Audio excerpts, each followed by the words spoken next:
You didn't allow me to grieve. Riker and Troi's almost divorce in Star Trek, Picard. There is a moment, searing in its simplicity, during Star Trek, Picard Season 3, where Captain Riker says to Deanna Troi, "You didn't allow me to grieve properly." This sentence cuts through layers of shared history, interstellar adventure, psychic awareness, and all the love between them. It signals not only marital fracture, but a deep wound in how grief can separate even the strongest bonds. Jonathan Frakes, who plays Riker, talked about how the showrunners, especially Terry Matalas, used this line and this arc to explore something profoundly human, the aftermath of losing a child, and how grief does more damage when love is mixed in. Grief, empathy, and what Troi couldn't do. In Picard Season 1, we learn that Riker and Troi's son, Thad, died of a disease called mendaxic neurosclerosis. The attempt to save him by moving to Nepenthe fails.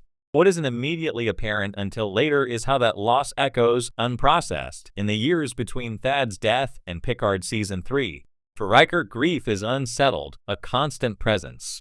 For Troi, her Betazoid empathic gift meant more than she might have realized. It meant that she could sense, absorb, feel emotions. But that gift also subtly impeded Riker's need for space to process his own grief in his own way. Frakes says that the writers discovered a knot here. Troi's empathy blocked rather than helped Riker grieve. What does that mean in practice? Empathy, by its nature, demands connection.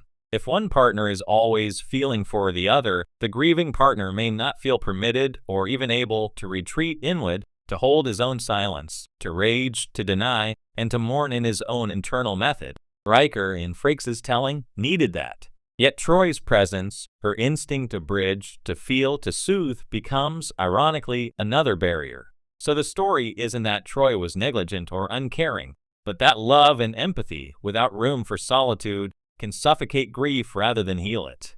Frakes credits the writers with recognizing that realistic tension. The strain of unspoken loss on a marriage. Riker and Troi's relationship has always been one of emotional connection, trust forged over years, trust in both emotional and psychic senses. When Thad dies, that shared foundation is shaken. Over time, unspoken pain turns into distance. Frakes describes how, when Season 3 opens, Riker is estranged from Troi. They are apart, not in battlefield or mission, but in heart.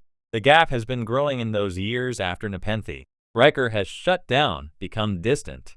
Troi, for her part, carries her own pain and perhaps believes her empathy should have been enough, that things could have been held together. But it was not enough, and neither could see, until later, how much each had been hurting alone. Frakes says that the writers did something smart. Rather than blame, rather than villainize one partner, they expose the nuance. Sometimes love fails, not because someone is morally deficient, but because grief remains unacknowledged. Because healing requires more than connection, it often demands space and rawness.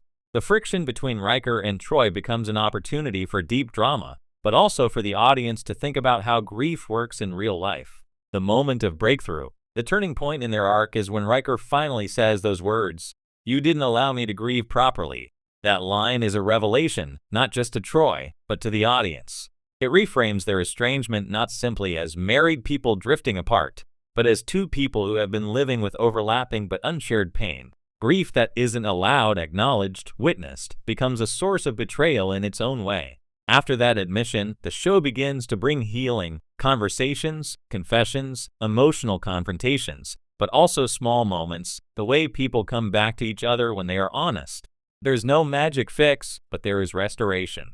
By the end of Season 3, Riker and Troi reconcile, though not perfectly, and the suggestion is they might again find themselves happily ever after in their own way. Jonathan Frakes, the role, and the real-world resonance. Frakes' own reflections bring an added layer. Before acting, Frakes was a psychiatry major, so he has academic/experiential appreciation for what grief does to families. He speaks of doing research, reading about how parents who lose a child may often drift, separate, divorce. Frakes emphasizes that this wasn't a contrived plot twist, but a painful, believable consequence of life. What makes this arc resonate is that it treats emotional wounds as something that doesn't get resolved off-screen. In science fiction, it is tempting to rely on battles, on external conflict. But here the greatest conflict is internal, between will and feeling, between what's said and what's left unspoken.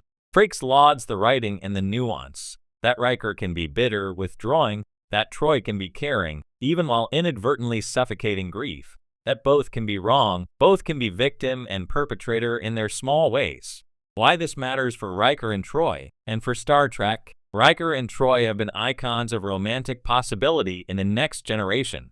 Their flirtation, their partnership, ultimately their marriage and nemesis, has always been framed as a stable anchor. They were the type of characters who seemed naturally well suited to each other, who found balance in psychic/emotional interplay, who made the idea of love in the future seem hopeful, possible, enduring. Thus, seeing them struggle and nearly fall apart is emotionally risky for the writers. It risks fan disapproval, but it also opens up Trek's optimistic horizon to include not just the possibility of love, but the reality of loss. It says, even in the far future, in spaceships, among strange civilizations, people still suffer, still lose, still need to reckon with what they cannot control. That's powerful. It deepens the mythos. It humanizes beloved characters. It quiets the tendency in sci-fi to gloss over emotional fallout. Also, Trek has often been wary of overt conflict in relationships. Gene Roddenberry famously didn't want interpersonal conflict among the crew. Emotional strain or romantic breakups were rare or handled softly. Frakes points out that Picard, and particularly its third season, are not afraid of showing what happens when idealism meets loss. What this teaches us about grieving, love, and empathy. Several lessons emerge, not just for Riker and Troi, but for anyone. One, empathy is powerful, but it's not a substitute for individual processing. Empathy can soothe, but it can't do the work of grief. That work needs permission, solitude, space. 2, unexpressed grief accumulates. Riker's distance, Troi's perhaps unconscious suppression, both show that grief doesn't go away if you don't speak it. It can erode trust, connection. 3, communication, even when painful, is essential. The line, "You didn't allow me to grieve properly," only works because it's said, because Troi hears it. Without that, there could be no turning point. 4, love doesn't always protect you from grief. Sometimes love makes grief even more complicated because you try to protect the other person, or you try to be strong for them, or you fear burdening them. That can backfire if you shut yourself off quietly. 5, healing is possible, but imperfect. Picard doesn't pretend that Riker and Troi's marriage returns to an unscarred state, but it shows people willing to try, to listen, to admit missteps. That makes their reconciliation credible and hopeful without feeling naive. A broader reflection. How this fits into Trek's evolving emotional landscape. Star Trek has always been about more than space battles. It asks, what does it mean to be human, to grow, to be in community, to face loss? In earlier series, the original series, TNG, DS9, loss and grief appear, but often in episodic form. We lost a crew member, a planet perishes. But long-term personal grief, the kind that lives in the years between missions, that's rarer.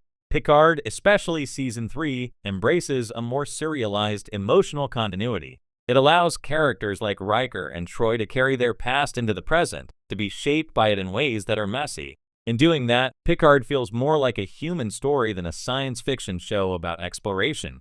Trek becomes not just about discovery of new worlds, but about discovering how humans live with the past. Also, for fans, this arc gives depth to nostalgia. We remember Riker and Troi as they were in TNG and Nemesis, full of promise and stability. To see them altered by